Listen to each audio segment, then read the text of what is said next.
اے پیغمبر ان لوگوں کے مال میں سے صدقہ وصول کر لو جس کے ذریعے تم انہیں پاک کرو گے اور ان کے لیے باعث برکت ہوں گے، کیونکہ یہ بعد میں جب ان کو معاف کر دیا گیا تو یہ بعد میں اپنا سب کچھ لے کر آ گئے صدقہ کرنے کے لیے. تو آپ صلی اللہ علیہ وسلم نے کہا کہ مجھے تمہارے صدقہ لینے کے لیے ابھی حکم نہیں آیا ہے، ابھی میں تمہارا صدقہ قبول نہیں کروں گا. لیکن پھر یہ آیت نازل ہوئی، پھر اللہ نے کہا کہ نہیں، ان کے صدقہ قبول کر لو کیونکہ صدقہ انہیں پاک کرے گا اور ان کے لیے باعث برکت ہوگا، اور ان کے لیے تم دعائیں کرو، یقیناً تمہاری دعا ان کے لیے سراپا سکون ہے اور اللہ ہر بات سنتا اور سب کچھ جانتا ہے. کیا ان کو یہ معلوم نہیں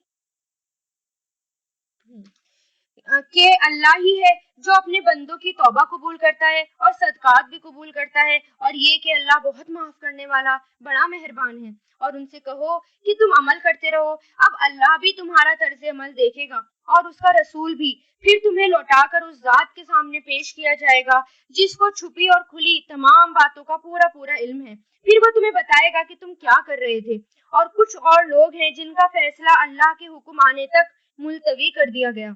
یعنی 3 جو بچے تھے ان کو بعد میں ان کو بھی شرمندگی ہوئی، انہوں نے کہا کہ کاش ہم بھی معافی مانگ لیتے اسی وقت تو ہم بھی معاف کر دیے جاتے، لیکن ان کو شرمندگی ہوئی، واقعی میں ان کو پچھتاوا تھا، سچے دل سے وہ معافی مانگ رہے تھے. پھر انہوں نے آپ صلی اللہ علیہ وسلم کے پاس جا کر اپنے سارے معاملے بتا دیے کہ وہ بھی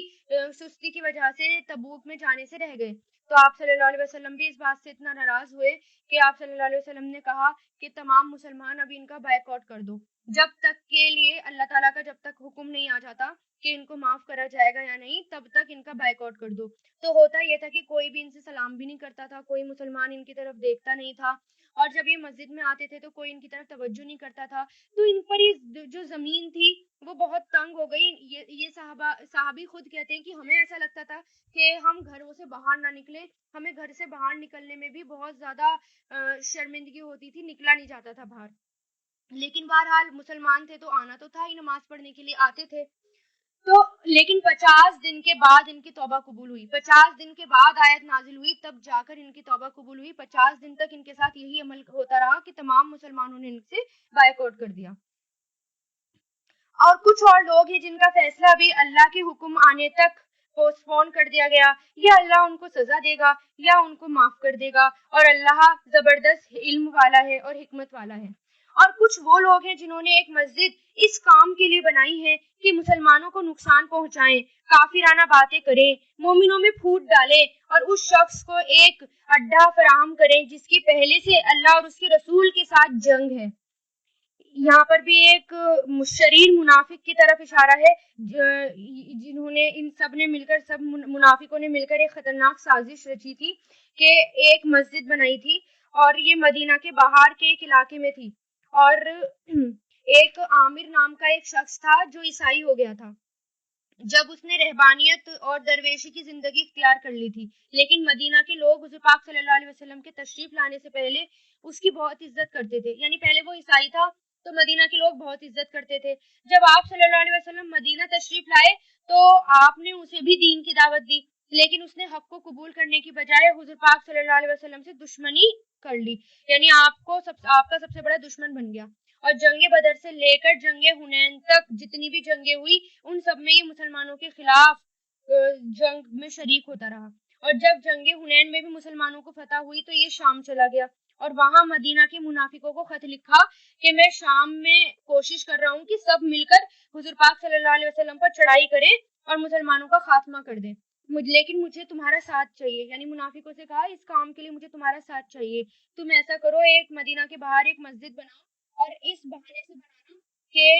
یہ بہانہ بنانا کہ یہاں کے لوگ اتنی دور تک نہیں جا سکتے، تو ہم نے اس لیے مسجد بنائی ہے، کچھ بوڑھے ہیں کچھ معذور ہیں، تاکہ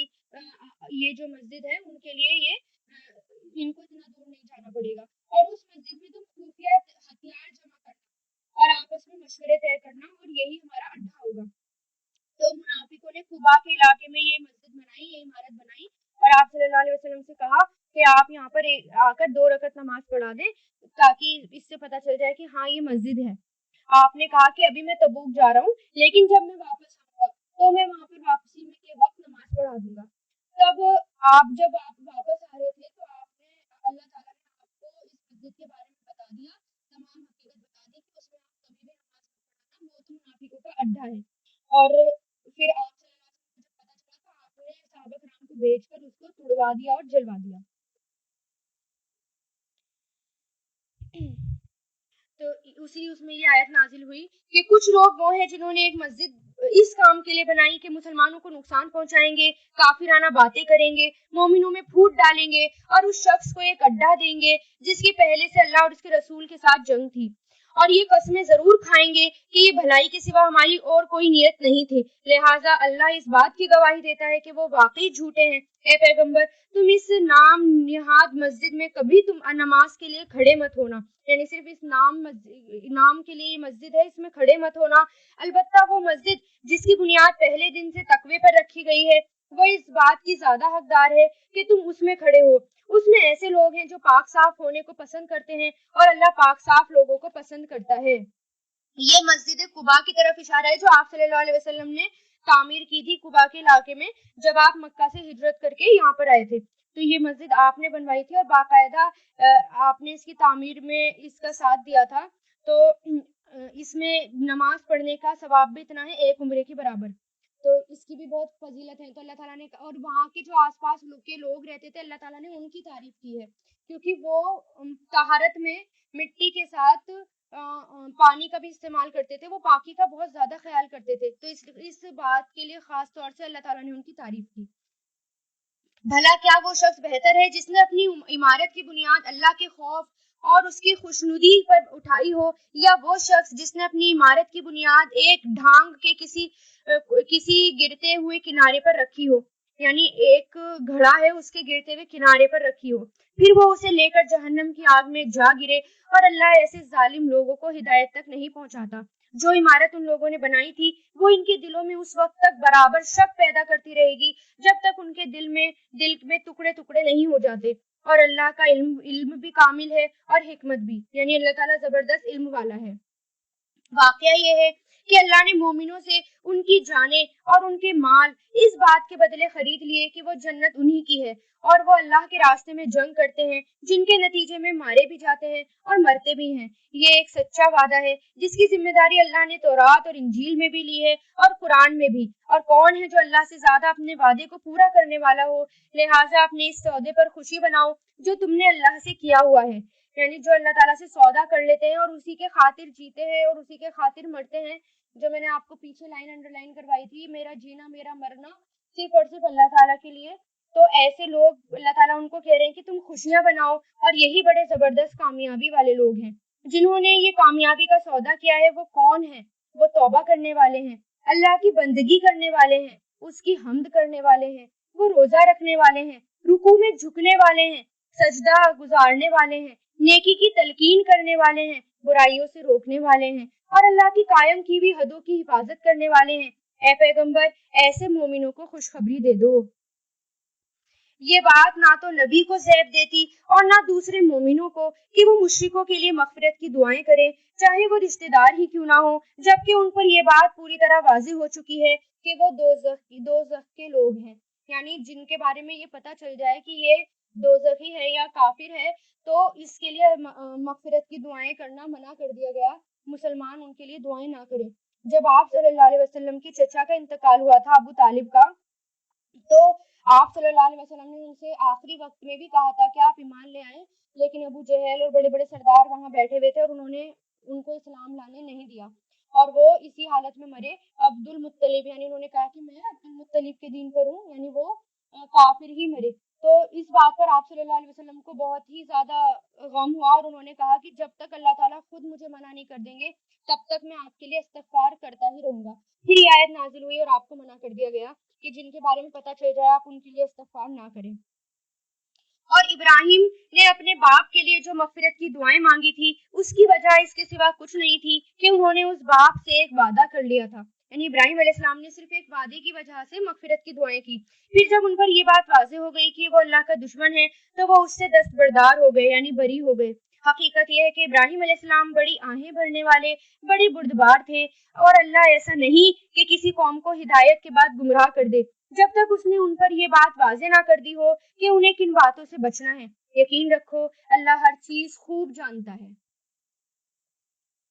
یقیناً اللہ ہی ہے جس کے قبضے میں سارے آسمان اور زمین کی سلطنت ہے. وہ زندگی بھی دیتا ہے اور موت بھی دیتا ہے، اور اللہ کے سوا تمہارا نہ کوئی رکھوالا ہے نہ کوئی مددگار. حقیقت یہ ہے کہ اللہ نے رحمت کی نظر فرمائی ہے نبی پر اور ان مہاجرین اور انصار پر جنہوں نے ایسی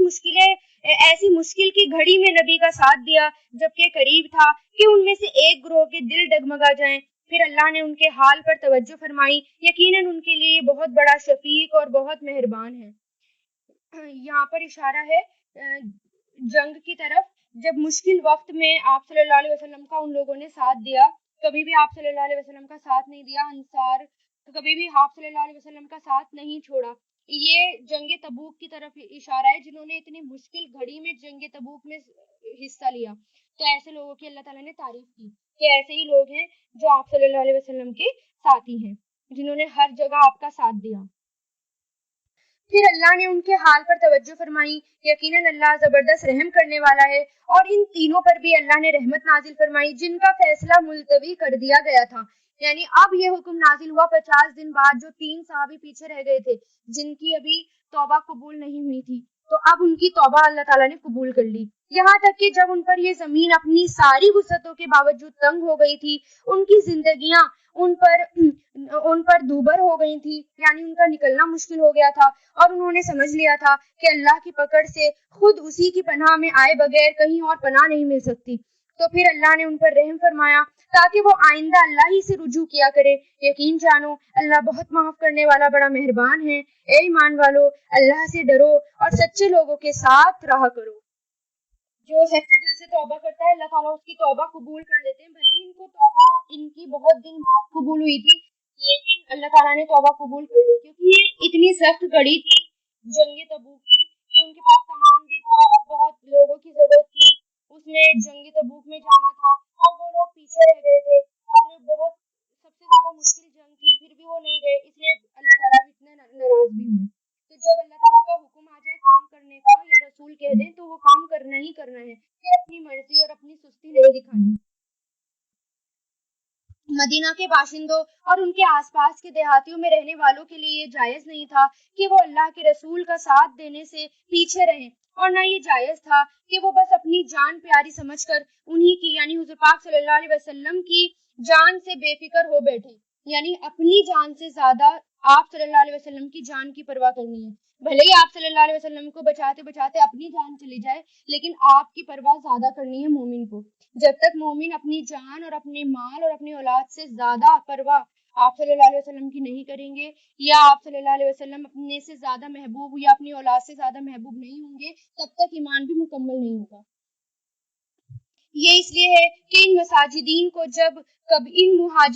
جب کبھی اللہ کے راستے میں پیاس لگتی ہے، جتنے بھی مجاہد ہیں ان کے بارے میں ہے کہ جب ان کو اللہ کے راستے میں پیاس لگتی ہے یا تھکن ہوتی ہے یا بھوک ستاتی ہے یا وہ کوئی ایسا قدم اٹھاتے ہیں جو کافروں کو گھٹن میں ڈالے یا دشمن کے مقابلے میں کوئی کامیابی حاصل کرتے ہیں، تو ان کے اعمال نامے میں ہر ایسے کام کے وقت ایک نیک عمل ضرور لکھ دیا جاتا ہے. یقین جانو کہ اللہ نیک لوگوں کے کسی بھی عمل کو بیکار جانے نہیں دیتا. اگر اللہ کے راستے میں پیاسے بیٹھے، اللہ کے راستے میں بھوکے بیٹھے یا اللہ کے راستے میں کوئی بھی تکلیف آپ کو ہوئی،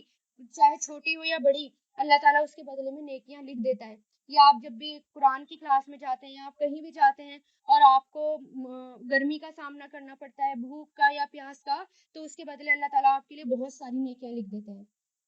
نیز وہ جو کچھ اللہ کے راستے میں خرچ کرتے ہیں، چاہے وہ خرچ چھوٹا ہو یا بڑا، جس کی وادی کو وہ پار کرتے ہیں، ان سب کو ان کے اعمال نامے میں نیکی کے طور پر لکھ دیا جاتا ہے تاکہ اللہ انہیں ہر ایسے عمل پر وہ جزا دے جو ان کے بہترین اعمال کے لیے مقرر ہے.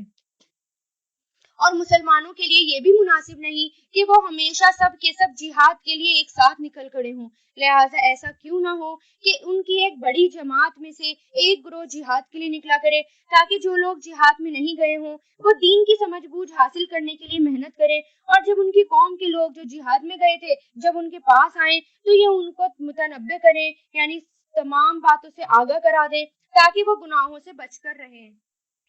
اس میں اللہ تعالیٰ یہ کہہ رہے ہیں کہ کیونکہ جب دین بہت زیادہ پھیل گیا تھا، ہر جگہ اسلام کا بول بالا تھا، ہر جگہ اب دین پھیل چکا تھا، تو اب یہ کہا گیا کہ اب سب کے سب جہاد میں مت نکلو، اب کچھ لوگ جو ہیں وہ پیچھے گھر پر رہو اور وہ علم حاصل کریں، یعنی اللہ کے راستے میں علم حاصل کریں، احکام سیکھیں اور آس پاس کی خبروں سے آگاہ رہیں، اور جب جہاد سے وہ لوگ واپس آئیں تو ان کو سب باتیں بتائیں، ان کو علم سکھائیں، اور جو جو انہوں نے سیکھا یا جو جو انہوں نے خبر ان کو ملی وہ سب ان کو بتائیں۔ اے ایمان والو، ان کافروں سے لڑو جو تم سے قریب ہیں، اور ہونا بھی یہ چاہیے کہ وہ تمہارے اندر سختی محسوس کریں، اور یقین رکھو اللہ متقیوں کے ساتھ ہے۔ اور جب کبھی کوئی صورت نازل کی جاتی ہے تو انہی یعنی منافق میں وہ لوگ بھی ہیں جو یہ کہتے ہیں کہ اس صورت نے تو تم میں سے کسی کے ایمان میں اضافہ کیا ہے، یعنی پوچھتے ہیں کیا کسی نے اضافہ کیا ہے کسی کے ایمان میں۔ اب جب تک ان لوگوں کا تعلق ہے جو واقعی ایمان لائے ہیں، ان کے ایمان میں تو اس صورت نے واقعی اضافہ کیا ہے اور اس پر وہ خوش ہوتے ہیں۔ یعنی جب کوئی صورت نازل ہوتی تھی تو منافق بہت زیادہ پریشان ہو جاتے تھے کہ اب ایک نیا احکام آ گیا، اب ہمیں اور ایک نئی بات ماننی پڑے گی، لیکن مسلمانوں کے ایمان میں اور اضافہ ہو جاتا تھا، وہ خوش ہو جاتے تھے کہ اب اور وہی آئی ہے، اب ہمیں آگے اور کیا کرنا ہے، باقاعدہ وہ ایک ٹاسک کی طرح کہ نہیں اب اللہ تعالیٰ کی طرف سے یہ حکم آیا ہے، ہم اللہ کے فوجی ہیں اور ہمیں اب یہ کام کرنا ہے، اور زیادہ ان کا ایمان بڑھ جاتا تھا۔ لیکن منافق اور زیادہ پریشان ہو جایا کرتے تھے۔ رہی وہ لوگ جن کے دلوں میں روگ ہے تو اس صورت نے ان کی گندگی میں اور کچھ اور گندگی کا اضافہ کر دیا، یعنی جو منافق ہیں یا جن کے دلوں میں روگ ہے اور زیادہ وہ ان کے دل گندے ہو گئے، اور ان کی موت بھی کفر ہی کی حالت میں آتی ہے۔ کیا یہ لوگ دیکھتے نہیں کہ وہ ہر سال 2 مرتبہ کسی آزمائش میں مبتلا کیے جاتے ہیں؟ منافق کو ہر سال کوئی نہ کوئی مصیبت آتی رہتی تھی، کبھی ان کی خواہش اور ان کی پلاننگوں کے خلاف مسلمان کو جو ہے وہ فتح نصیب ہو جاتی، مسلمان جیت جاتے تھے، کبھی ان کا کوئی راز کھل جاتا، کبھی کوئی بیماری لگ جاتی، کبھی کسی فکر میں مبتلا ہو جاتے تھے، تو ہر بار ان کو کوئی نہ کوئی مصیبت آتی رہتی تھی، پھر بھی نہ تو وہ توبہ کرتے اور نہ کوئی سبق حاصل کرتے تھے۔ اور جب کوئی صورت نازل ہوتی تھی تو یہ ایک دوسرے کی طرف دیکھتے اور اشاروں ہی اشاروں میں دوسروں سے کہتے کیا یہ کوئی تمہیں دیکھ تو نہیں رہا؟ یعنی ان کی یہ حرکت تھی، منافقانہ حرکت ہے یہ، کہ اگر ہم قرآن کی مجلس میں بیٹھے ہوں تو ایک دوسرے کی طرف اشارہ کر کے اس کو اگنور کیا جائے، یا ایک دوسرے کی طرف اشارہ کر کے کہا جائے ہم تو نہیں مانتے اس بات کو، یا میں نہیں مانتی اس بات کو۔ تو یہ منافقانہ حرکت ہے اور یہ منافق کیا کرتے تھے، اس لیے جب قرآن پڑھا جا رہا ہو تو اس کو غور سے سنیں اور ادھر ادھر دیکھنے کی بجائے توجہ سے اس کو سنیں، پھر وہاں سے اٹھ کر چلے جاتے، یعنی دھیرے دھیرے پیچھے ہوتے جاتے کیونکہ صحابہ کرام یا جتنے بھی مسلمان ہیں اتنی توجہ سے سنتے تھے کہ آس پاس نہیں دیکھتے تھے کہ کیا ہو رہا ہے، اور پھر منافق سائیڈ میں سے کھسک کے اور باہر نکل جاتے تھے۔ اللہ نے ان کا دل پھیر دیا کیونکہ وہ سمجھ سے کام نہیں لیتے۔ لوگوں، تمہارے پاس ایک ایسا رسول آیا ہے جو تم ہی میں سے ہے، جس کو تمہاری ہر تکلیف بہت گراں معلوم ہوتی ہے، جب وہ تمہاری بھلائی کی دھن میں ان کو لگی رہتی ہے، یعنی ہر وقت نبی یہ سوچتے تھے کہ کب مسلمانوں کو بھلائی پہنچے، اور ہر وقت مسلمانوں کو بھلائی پہنچے اس بات میں وہ لگے رہتے تھے، اور جو مومنوں کے لیے انتہائی شفیق ہیں، نہایت مہربان ہیں۔ پھر بھی اگر یہ لوگ منہ موڑے تو اے رسول ان سے کہہ دو کہ میرے لیے تو صرف اللہ کافی ہے، اس کے سوا کوئی معبود نہیں، اسی پر میں نے بھروسہ کیا ہے، وہی عرش عظیم کا مالک ہے، یعنی وہی عرش والا ہے، عرش کا مالک ہے۔ الحمدللہ، آپ کی سورہ توبہ پوری ہوئی۔ وآخر الدعوانا ان الحمدللہ رب العالمین۔ سبحانک اللہم و بحمدک ونشہد ان لا الہ الا انت نستغفرک ونتوب الیک۔